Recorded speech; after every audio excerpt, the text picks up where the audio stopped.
Ahoy! Joe Buddy Hambone here, and I'm super psyched to announce my next Kickstarter for 321 Action, Children of Uma, a vehicle battle RPG, is launching April 19th on Kickstarter. If you're a fan of Mad Max and the Warriors, imagine that in 2060 Kansas, a post-apocalyptic version of the Dust Bowl, where there's electric cars and no shortage of ammunition.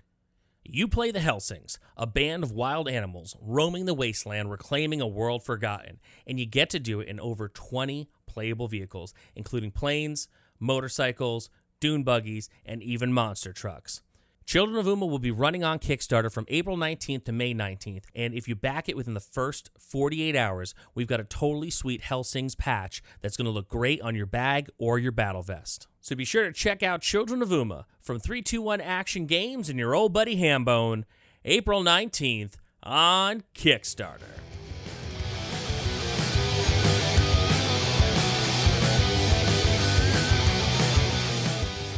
Ahoy! Joe Buddy Hambone here, and I'm back again with a brand new coupon code from our friends over at Noble Knight Games. This month, the code is Daylight, and it's good for 10% off orders of $10 or more, running now all the way through May the 31st. That's right, folks. We've got a long one. It's Daylight, and it's good for 10% off orders of $10 or more, running now through the 31st of May. And listen, we may have all lost an hour of sleep, but we gained this killer discount code. So when you're thinking about picking up a brand new board game, maybe some Magic the Gathering cards, or an old D&D book you've had your eye on for a while, make sure you use the code DAYLIGHT for 10% off $10 or more, running now through May 31st from our friends over at Noble Knight Games. This is the Vintage RPG Podcast, your source for the best in classic and contemporary RPGs. With your hosts, Hambone and Stu. Welcome to this RPG Podcast, coming at you again from the clubhouse, hidden somewhere in the swamps of New Jersey. I'm John Hambone McGuire, and with me, as always, is the founder and publisher of Unwinnable. Today, he said we're going to talk about fisticuffs. Stu Horvath. Yeah, we're going to talk about the fantasy trip Melee, and primarily Melee, but also Wizard. Before we get into it, though, I want to say that when I started playing role-playing games, they use a lot of arcane language, right? You learn lots of new words when you play Dungeons & Dragons, like Dweomer. A lot of the time, though, you don't know how to pronounce those words. We've talked about this a lot on this podcast. When I first started reading these books, I thought that it was pronounced Melee, because it's a combination of me, M-E, and Lee, L-E-E, like Lee Underwood or whatever. Right. Because I come from America and I don't know French. I had no idea that it's actually Melee. So I just want to apologize in advance for your ears, because I'm probably going to accidentally call it Melee. And now I'm all turned around. I don't know which way is up anymore. Yeah, the first time, I really started playing with other gaming groups, I went and I was talking about, I was like, yeah, when you're in melee combat, and they said melee, and I was like, yeah, melee combat, and they go Hambo, melee. And I was like, melee? No, melee. And it's one of those things, like when you are constantly going up against things like Menzo Baranzan, you got to have a little grace. You got to have a little grace with the fantasy pronunciation. So melee is, the French say, is how you pronounce melee. Yeah, there you go. And hopefully we'll do it right for the rest of the show, but just in case I don't, I'm sorry. So, original Dungeons and Dragons box set. How do you make your characters, Hambone? You roll a bunch of D6s, and no, you're wrong. The DM rolls. What? The DM rolls your attributes in the original Dungeons and Dragons box. Well, that's news to me. That's awful, right? Intense. Yeah. Ew. The whole idea is that, they're coming from that simulation background. And if you're going to simulate birth, you have no control over your birth. You just are who you are. So the Dungeon Master rolls your attributes and from in order with no array. So you have no control over what your character's core abilities are. So if you got like a really bad DM who was in any way vengeful or vindictive or had a very specific way that they wanted to tell a story, you would not only be getting railroaded in the story, you would be getting punished up front with whatever character they decided to grace you with. I mean, even even still, even if you have like the best DM and the most gracious DM in the world, if you're just relying on that roll, those initial 6 rolls in order, you're going to get a whole bunch of really bad characters. And you really hit the nail on the head. This is really hostile to the players. This isn't fun. If you get to the table, oh, we're going to play the wizard game. I really want to play a wizard. And then you get stuck with like a fighter who's not even good at fighting. Like, you're going to get really bored and upset, right? In equal turns. Right. So this is the only place that I'm really aware of that where the dungeon master is tasked with rolling up the abilities. But even still, after this is thrown out and other sort of methods of character creation come into the fore, there's still for years to come a sort of love of randomness. And you can see that in Dungeon Crawl Classics, where like the randomness is the thing, right? Oh, yeah. But like Dungeon Crawl Classics is a very specific thing. It has a specific vibe to the game that you're playing, where the randomness doesn't feel like, I don't know, a punishment. Whereas randomness, if everything is random, everything down to your character every time, you're delivering a specific thing that really is, again, runs the risk of not being fun. If I play Dungeons and Dragons over and over and over again, and all I want to do is play a paladin, and the dice never come up for me, I'm not having fun, right? Yeah, of course. Yeah. So this is automatically one of the first things that gets house ruled. So you get a raise, you get to roll 4 dice, drop the lowest, all of these methods of sort of like juking the system slightly so you can exert more control over the character so that you could play what you want to play, right? Yeah, which is the way it should be. Yes.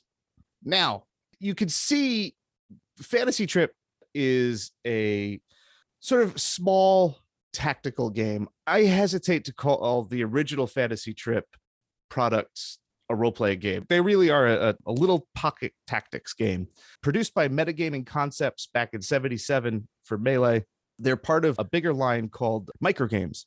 And the idea was to sell these things super cheap and have them be super simple. And what you get is this little index card sized book with a bunch of chits that you could cut out. And then you have a little hex map to, put your dudes on, or ladies. Your peoples or meeples. They're not meeples. They're just little flat pieces of paper. Sorry. And the idea is that basically this is literally just a hand-to-hand fighting game, but you get to create your characters, and your characters are made of 2 attributes, strength and dexterity. And to do this, you basically have 24 points to spend between the 2. It's the first point buy system. And that allows you, for the first time, to dial in exactly the stats that you want for your character. And that makes sense because it's a tactical game. You have a strategy going into the battle, and you want to play into that strategy. So there's a direct relationship between the gameplay and your character creation and your freedom of choice. And that's basically all Melee is. It hands over the power of character creation for the first time in totality to the player. So that's great, because in the end of the day, why make someone suffer if they want to be a paladin? One of the things I never got back when I first started playing D&D, when I started going back to older editions, was like how much you had to if you didn't roll this specifically, then you don't get to be the paladin. And it's just like, well, I shouldn't have to worry about rolling correctly to have the privilege of playing a very specific character. Yeah. I always thought that was bullshit. Like, by and large, I can't even recall how many different groups I played with before I finally played with a paladin because that was the rules. Like, they were like, well, tough luck, Charlie. If you didn't roll like the array that you needed to be able to be a paladin, you don't get to be a paladin. It's just like, dude, just let him have the stat that lets him be a paladin. It's like so crazy to me that anybody would have thought this was a good idea back in the day. And I'm sure there's some gruff old dudes out there like, well, this is how it was. We had to walk backwards in the snow and never got to drop the one lowest die that we had. Enough. People should be able to play the way they want to play. And the idea of a dungeon master rolling for you as far as rolling your stats go is like bonkers to me. It's inconceivable. It's inconceivable. I had heard from an old dude like a while back. He's like, yeah, well, there was a time when the DM used to roll for you. And I was like, what do you mean roll for you? They would roll the D20 for you, he was telling me. And I was like, I can't believe this for a second. how would you deprive anybody of rolling those sweet clicky clacky math rocks? I mean, aside of the fact that like rolling dice is part of the appeal, Yes. and aside of like how unfun that sounds, how slow a game would go down. Like it's just again, it comes from wargaming, and it just there's a different scale of time that's deemed acceptable when you come out of wargaming. Games would go on for multiple days. I'm sure people had fun with that. It's very much like modern era, looking back, hindsight 2020, being like, what? But it's really what? It's one of those things where I could project back and see like, oh yeah, tournament play was probably cool when you were in it, or like even like more recently, like the living games, like not my thing, but sounds really cool. I bet people had a lot of fun with that. I look back that far to that point and go, that doesn't sound fun at all. Too much walking. Yeah. And like when I hear like, oh, games went on for days, I'm like, well, those are dudes who didn't have Netflix. Yeah. Like you had one movie playing at the local multiplex, which showed 2 movies. Yeah. Like that was definitely not something that would happen today. No. So Melee comes out in 77, and it's expanded with Microgame 6 in 78 by Wizard. Adds another attribute, IQ, which basically is the level of your spell power. It's through IQ that you can choose your spells, and to power your spells, you use strength, which also does double duty as your hit points. So now, with the inclusion of this new wrinkle into the tactical sort of array, you can see how the game is sort of becoming more complicated and more apt for maybe adaptation to a real formal role-playing game instead of like a small pocket tactics game. Definitely. I kind of love most of the book. There's a second book in this one, which is the spell book. And I love the approach to the spells here, because they're the opposite of D&D, where there's wide open sort of lawyerly interpretations are possible with Dungeons and Dragons spells. In Fantasy Trip, nah, it's very precise language. It's a tactical game, and exactly the effect of the spell that you're going to fire off and how it's going to work. And there's going to be no debate about it. It's nice. It's light. It's crisp. It's clean. You could play this like, I don't know, really fast. You could play this like in the hour you're waiting for everybody to show up and have like a pretty fun, quick battle. For the time, 77, 78, that's 3-4 years into this thing. It's a really lightweight and intriguing system. And of course, it gets expanded in 1980 into a full-fledged role-playing game. They go about it super weird. Metagaming, like philosophically, wants to be cheap as possible. But the cost of this thing was just ballooning, because you basically have 4 books in the formal Fantasy Trip role-playing game. You have an advanced Melee, you have an advanced Wizard, you have the introductory adventure, which is Tolankar's Lair, and you have the GM's book, which is called In the Labyrinth, which is basically the book that turns it into a role-playing game. It gives you the tools to create scenarios and campaigns. It's a really solid, again, this comes out in 1980, and it's just a really great distillation of the hobby in really clear, precise terms. And there's a lot of game design theory baked in sort of casually, so that like you can kind of get best practices or kind of get a feel for the best ways to run and play a game without like being told in a rulesy kind of way. That's awesome. It really is. And I'm burying the lead.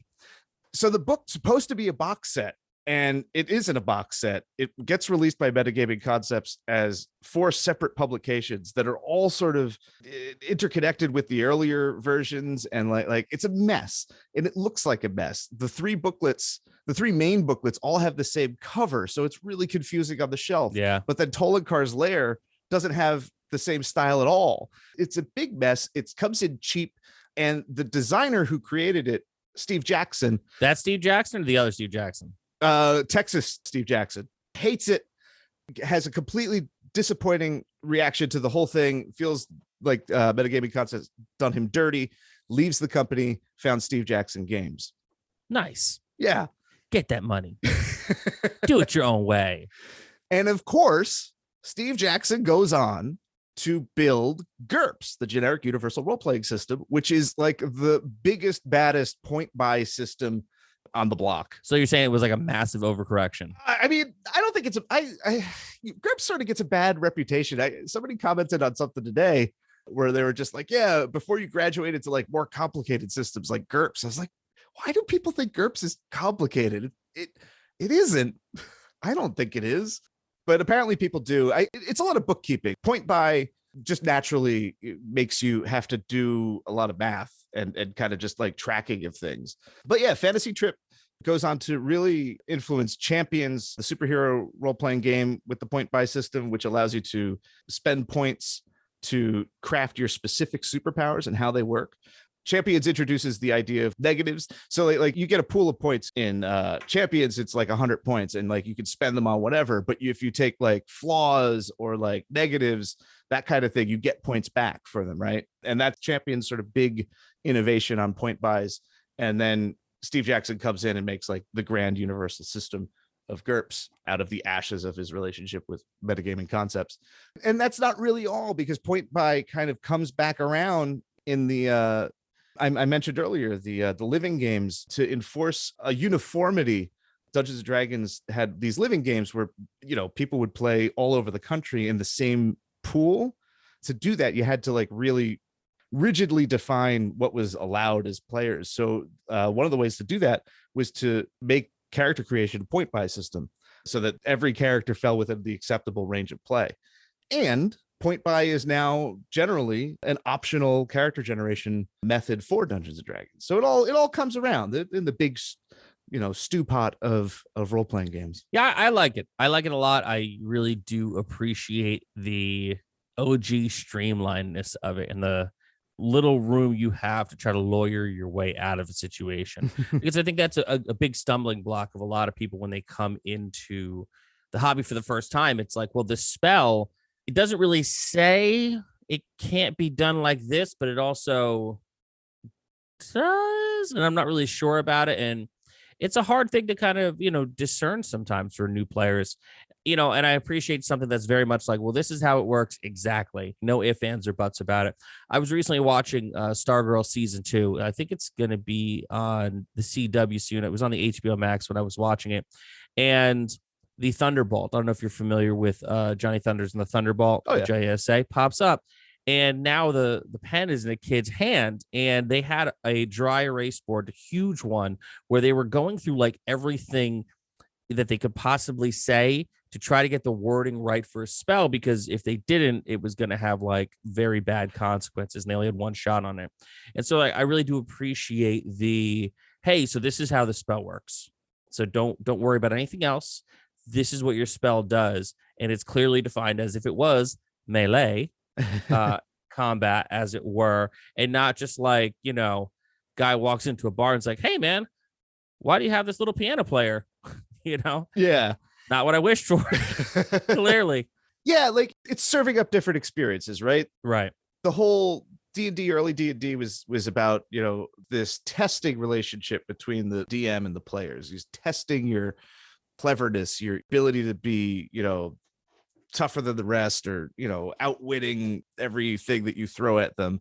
And that's not what Fantasy Trip is about. Fantasy Trip's systems are very chess-like. There's a sort of freedom in that, because it lets you do other stuff. It lets you worry if you know exactly how to kind of do the combat. Like it takes a lot of the guesswork out, and it really compresses the amount of time you play the combat section. So in that, like in a design sense, Melee from the start was sort of like there's so little to the combat game that it's begging for more. The fact that In the Labyrinth comes out a couple years later isn't really a surprise, because the game is just sort of like, it's just one small system, and you could see the potential of it. You could see that you could do other stuff with it and like start to play a role instead of just a puncher, you know?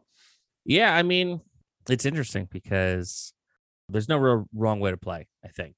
And you know, this is definitely the kind of thing where it's just showing you like a different, more streamlined style than maybe you're going to be used to. And it's cool to see how it evolves into something else like GURPS. Yeah. You know, it takes a long time to get to GURPS too. 86 is when GURPS really flowers into something that's really playable.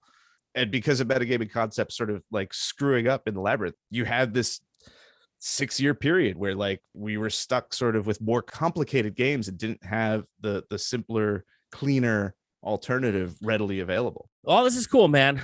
All this is very cool. All this is like, again, the fun part of the show for me is always finding out about stuff that I didn't know about, or I'd only heard about peripherally. Yes, I did know how to say melee earlier than this, but this is a pretty cool concept. This is something that I think that, I'm glad we do this kind of thing, because it's something I guess he gets getting lost to time or not really grasping why something like this is so important. So, Stu, do you have any final thoughts? It's like I should write a book about it or something, right? You would think that if someone had written a book about all this stuff that's not D&D and why it started at D&D, but then it evolved and it went to all these other places, maybe it would be, informative and people would want to maybe play some other games. But who would write such a thing? I don't know. Not me. That sounds like a lot of work. It does sound like a lot of work. Well, this is another amazing episode of the Vintage RPG podcast. Stu, where can the people find you? They could find me on Instagram at Vintage RPG, posting stuff like the fantasy trip. Most of I think I posted all of it last year. So you can go check out those pictures. The cover of In the Labyrinth has like this fantastic painting where everybody's sort of posed like they're disco dancing. Love it. It's so good. I love all this old stuff. It's so cool. And you're just like, why? But I don't care why, because it's awesome. Yeah. And you know what? We are actually barreling towards our 4th anniversary of the show and the 5th or 6th anniversary of the feed? 2017. It's as old as my kid. So it'll 5 years. So we've got a lot of back material. If you like the show, don't forget to rate, review, and subscribe. Your reviews really do help other listeners to find us. If you want to learn more about the show, just dive deep into whatever podcasting system that you use, because there are a lot of episodes and there's a lot more to come. If you really like the show, why not become a patron? Patreon.com/vintagerepg. We got early release episodes. We got a behind the scenes look at Stu's book, still tentatively titled Experience Points. And if that ends up as the actual title, holy crap. Probably not, but it'd be funny. And it's a long way to go for a joke. We got a killer Discord community that we'd love for you to be a part of, and so much more. Patreon.com/vintagerepg. My Kickstarter is out now. Children of Uma is live on Kickstarter. It is a vehicle battle RPG that takes place in 2060 Kansas. You play a band called the Helsings. You're a pack of wild animals roaming the wasteland, trying to reclaim what's yours. It is so awesome. A lot of art by Sally Canarino, a lot of cool vehicle art by Tim Burns. Check it out right now on Kickstarter. Any of my social media at John McGuire RPG, there's a link somewhere. Children of Uma is live. So for Stu Horvath, I'm John Hambone McGuire. May the dice always roll in your favor.